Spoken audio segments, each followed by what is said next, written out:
नमस्कार, welcome to fact minute. यह साल खासकर यूएस एयरफोर्स के लिए अच्छा नहीं रहा। अमेरिकी राष्ट्रपति डोनाल्ड ट्रंप कई बार बयान दे चुके हैं कि इंडिया पाकिस्तान वॉर में बहुत सारे एयरक्राफ्ट गिराए गए। 6 ब्यूटीफुल प्लेन्स, 8 ब्यूटीफुल प्लेन्स जैसी बातें लगातार कही गई थी, लेकिन अब खुद यूएस एयरफोर्स भारी नुकसान झेल रही है। ईरान के खिलाफ चलाए गए ऑपरेशन एपिक फ्यूरी में पहले ही 25 अमेरिकी फाइटर जेट्स और ड्रोन्स डिस्ट्रॉय हो चुके हैं। कई एयरक्राफ्ट को भारी नुकसान पहुंचा, यहाँ तक कि एक F-35 फाइटर जेट भी डिस्ट्रॉय हो चुका है। अब एक और बड़ी खबर सामने आ रही है कि यूएसए में 2 फाइटर जेट्स आपस में टकरा गए, यानी मिड एयर कोलिजन। अगर ऐसा हादसा चाइना या इंडिया में हुआ होता तो वेस्टर्न मीडिया अलग ही तरीके से कवरेज करता। पायलट ट्रेनिंग, मेंटेनेंस और मिलिट्री पर सवाल उठने लगते। लेकिन इस बार यह वीडियो दुनिया भर में वायरल हो रही है कि यूएस नेवी ने इस प्रकार का डेंजरस कोलिजन सर्वाइव कैसे किया। ये कोई आम एयरक्राफ्ट नहीं थे, दोनों यूएस नेवी के EA-18G ग्रोवलर फाइटर जेट्स थे। इनका इस तरह कोलाइड होना अमेरिका के लिए बहुत बड़ी ट्रेजेडी है। मिलियंस ऑफ डॉलर्स का नुकसान हुआ है। वीडियो में साफ दिखता है कि दोनों F-18 एयरक्राफ्ट हवा में टकराते हैं। कोलिजन होते ही इनके पार्ट्स टूटने लगते हैं। अंदर मौजूद चारों पायलट्स को तुरंत एग्जिट करना पड़ता है, वरना उनकी जान बचाना मुश्किल था। जैसे ही जेट्स पूरी तरह से टकराते एक बड़ा ब्लास्ट होता है। थैंकफुली है कि सभी पायलट सुरक्षित नीचे उतर गए।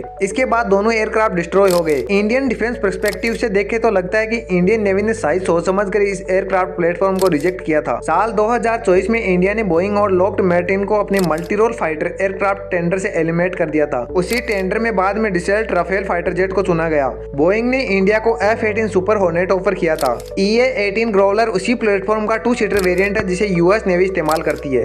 उस समय यूएस असेंबली ने काफी डिसअपॉइंटमेंट जताई थी कि फ्यूचर में India US defence system partnership मजबूत होगी, लेकिन तब से लेकर आज तक इंडिया ने ना F-18 खरीदा है और ना ही F-35। हालांकि अमेरिका की तरफ से लगातार प्रेशर रहा। यूएस वाइस प्रेसिडेंट जेडी ने भी कहा था कि F-35 भारत के लिए बेस्ट ऑप्शन हो सकता है, लेकिन इंडिया ने अपनी फाइटर जेट रिक्वायरमेंट्स में यूएस प्लेटफॉर्म की एंट्री कभी नहीं होने दी। इंटरेस्टिंग बात यह है कि इंडिया द्वारा रिजेक्ट किए जाने के बाद बोइंग ने अनाउंस कर दिया था कि 2025 के बाद सुपर हॉर्नेट प्रोडक्शन बंद कर दी जाएगी। अब कंपनी का फोकस F-35 फाइटर जेट्स पर होगा, लेकिन F-35 की रेपुटेशन को हाल ही में बड़ा झटका लगा है।